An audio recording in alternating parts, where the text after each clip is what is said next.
The unthinkable has happened. A major wrestling star has left their longtime promotion, and Seth Rollins pulled from WWE shows after injury. I'm Oli Davis, and this is the WrestleTalk News.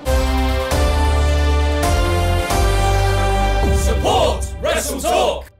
Get ready for your brain to break with the unthinkable, for your mind to just start asking question after question after question. Because once you've heard this, you'll never look at the world the same way again. Our Truth has asked on Busted Open Radio, if moths love lights so much, why don't they come out in the daytime? what could Big Butterfly be hiding from us? And, Kazuchika Okada's left New Japan. And this isn't a dirt sheet report or a vague tweet from Tony Khan, although I do have one of those coming up later. It's from an official statement from New Japan Pro Wrestling themselves. Thank you for supporting New Japan Pro Wrestling. Kazuchika Okada will be leaving New Japan Pro Wrestling after the conclusion of his contract on January 31st, 2024. We apologise to fans for the abrupt nature of this announcement, but joined them in wishing Okada the very best in his future. As the New Beginning series begins this weekend, Okada will appear on February dates on February 11th in Osaka and February 23rd and 24th in Sapporo. Changes will be made to forthcoming cards with an announcement to follow. We appreciate your understanding and continued support. The statement then includes a quote from Okada himself. I have nothing but gratitude for having been a part of New Japan Pro Wrestling since 2007, and for NJPW bringing me from a 19-year-old kid off the plane in Mexico to the rainmaker I am today. Thank you to the best of companies in NJPW, to the best of opponents that I've been able to face here, and to the best of fans that have cheered and booed over the years. I promise to make it rain in every match I have left, so keep watching. Confirmation of Okada's New Japan departure comes after months of reports and speculation that he would be leaving once his contract expired. According to one rumor, WWE started explicitly booking Japanese wrestlers better, pushing Io Sky, Asuka, Kairi Sane, and Shinsuke Nakamura to show Okada this was a new company that would treat him very well if he signed with them. Nakamura's world title program with Seth Rollins was a key part of that plan, with Nakamura being Okada's original mentor in New Japan as part of their Chaos faction. But even with months of people saying this could happen, I don't think anyone thought it actually would. It's like Bono leaving U2, Kevin Feige leaving Marvel, Cody Rhodes leaving AEW. Oh yeah, that one actually happened. Fightful Select is reporting several New Japan sources were surprised as well by the announcement when it was made. Not because it was happening, but because they expected it to be publicly confirmed sometime next week. According to the report, New Japan isn't too worried about losing arguably its biggest star, as they're confident they'll be able to create new talent in both Japan and the United States to replace it, for AEW or WWE to also likely poach them in 5 years' time once they're over enough. Claiming to not mind losing Okada after they've also just lost Will Ospreay and Jay White the previous year, to me, gives off big, no, I'm fine. This was a mutual decision between me and Megan. I've actually been feeling differently too over the last year or so, kind of energy. Fightful adds that there are no hard feelings between Okada and the promotion he just left behind.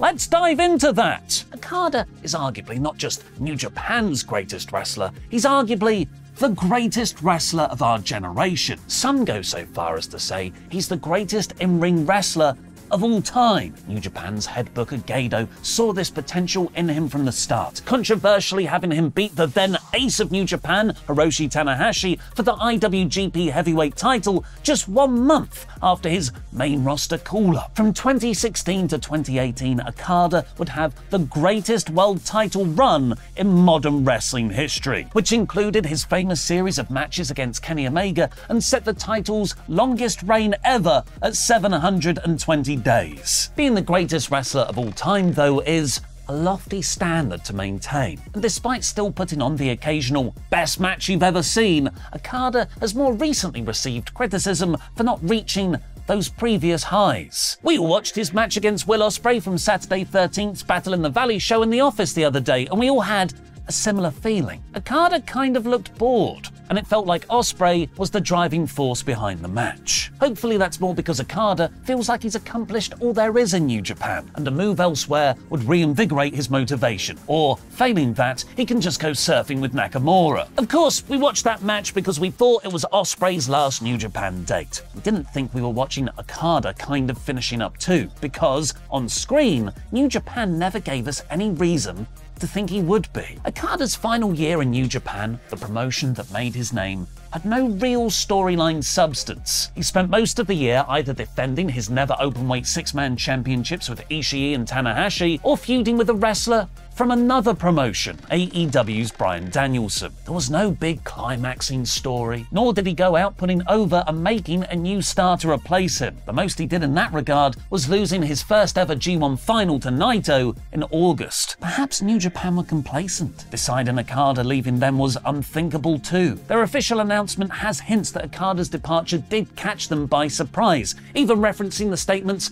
abrupt nature, and how they had even booked him for dates in February. New Japan is usually meticulous in how they announce their cards in advance, making sure they don't spoil any potential storylines or title changes. That this has happened with Okada suggests they assumed they'd have him around long term. So with the Rainmaker definitively finished in New Japan, where does he go now? Okada to TNA confirmed. That's not even a joke! He's going to appear there next week! But where does he go after that? I'll tell you right after this clip from 3 Count of Luke and I reviewing every Royal Rumble ever in 3 words or less / fewer, which is out this Sunday. The guy I hate. The pop. Is it for the Cena pop? The Cena pop. And I would say that applies to everyone who's over the age of 15 in that audience. Because Cena comes back, everyone's like, oh my God, Cena came back, how? 4 months out from a torn pec, that's a year recovery time. And then it takes about a minute for everyone to go, wait a sec. We don't like this guy. I hate Super Cena. Boo! Cena return pop. Like, that is what this show's about. It's that Cena return pop. And him standing there with his hands and he goes, He looks so insufferably smug. oh yeah, it's a punchable face. I've recovered really well. And I'm gonna win, lol. Subscribe and enable notifications to know when that goes live first. Okada's next move is a 2-horse race, with AEW and WWE as the only companies that can offer the kind of money he's reportedly looking for, which he mostly uses for his entrances. Fightful is reporting that sources in WWE haven't heard of much talk between the two parties, and they're starting to suspect Okada isn't interested in signing with them, although that's also exactly what reports about CM Punk said. But AEW isn't a done deal either, because that move wouldn't explain why Ospreay and Danielson wanted to wrestle him so much this month. In a couple of weeks, they'll be able to do that whenever they want it. AEW, however, seems a tad more optimistic, with its president, Tony Khan, posting on X just hours before New Japan announced Okada would be leaving, "It's gonna be an amazing 2024! Way to not rub it in with your valued business partner there, Tone." Before following that up with a picture of Marlo Stanfield from the acclaimed TV show The Wire, saying, "My name is my name." Right. Okada would be a huge signing for AEW, potentially the right kind of fuel for both man and company to drive to new heights in 2024. There's definitely no flaws or consequences in this move at all.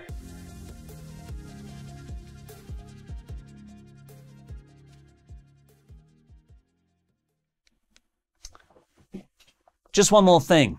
I've said this before, but it bears repeating. How long can you sustain a business relationship with another wrestling promotion when you keep outbidding them for all their top stars? Yeah, I understand these wrestlers all have individual agency. Okada has done all there is in New Japan. A move probably is the right thing for him. But from a more emotional New Japan perspective, I don't know how much longer I'd put up with this happening. In the last year alone, AEW have signed Jay White and Will Ospreay from New Japan. Those are 2 main eventers that New Japan spent numerous years and substantial resources in building up. Gone.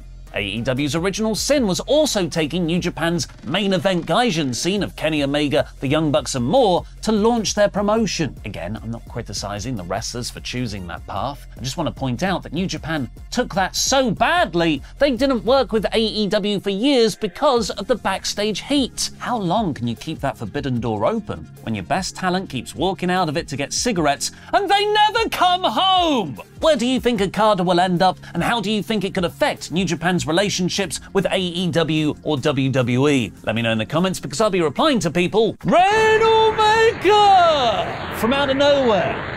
Seth Rollins might need to find comfort in being voted PWI's 2023 Wrestler of the Year yesterday as uncertainty remains over his recent injury. WWE's World Heavyweight Champion injured his leg during a title defense against Jinder Mahal on the 15th of January Raw. He was helped to the back and reportedly later had an MRI to determine the severity. PW Insider Elite is now reporting Rollins has been removed from this weekend's WWE live events in Alabama and Mississippi and has been replaced by Randy Orton from outer scheduling. Hopefully this is just a precautionary measure, letting Rollins recover ahead of the most important few months of the year, the road to WrestleMania. Both Wrestling Observer's Dave Meltzer and PW Torch's Wade Keller have mentioned their sources have been silent on how serious Seth's injury is, although they disagree on whether this is a good or a bad sign. Time for a new year, new me update. Yes, I'm still on that kick. You might have noticed I've been doing a lot more WrestleTalk news episodes recently. I wasn't in the best place last year, but I'm feeling much better now. So long may me doing loads of news continue. I'm really enjoying it. It's been really fun doing 3-count and tables, lists and chairs too. I've got so many ideas again. And to focus on making those the best they can possibly be, we're gonna experiment with a few things like pausing the Saturday WrestleTalk News and SmackDown podcast. It's mostly because those videos don't get quite the number of views they need to make them sustainable. And also so Tempest and Sat can, I don't know, spend time with their family and friends. Instead, we'll have a different video on WrestleTalk on Saturdays, and we're going to try a combined SmackDown and Collision Super Review podcast on Mondays. We're going to start that experiment in 2 weeks' time, from the 3rd of February. Of course, though, next Saturday is the Royal Rumble, so we won't have our usual WrestleTalk news and podcast videos then anyway. We'll all be busy sleeping in to prepare to count down from 10, 58 times. Yeah, I think that's right.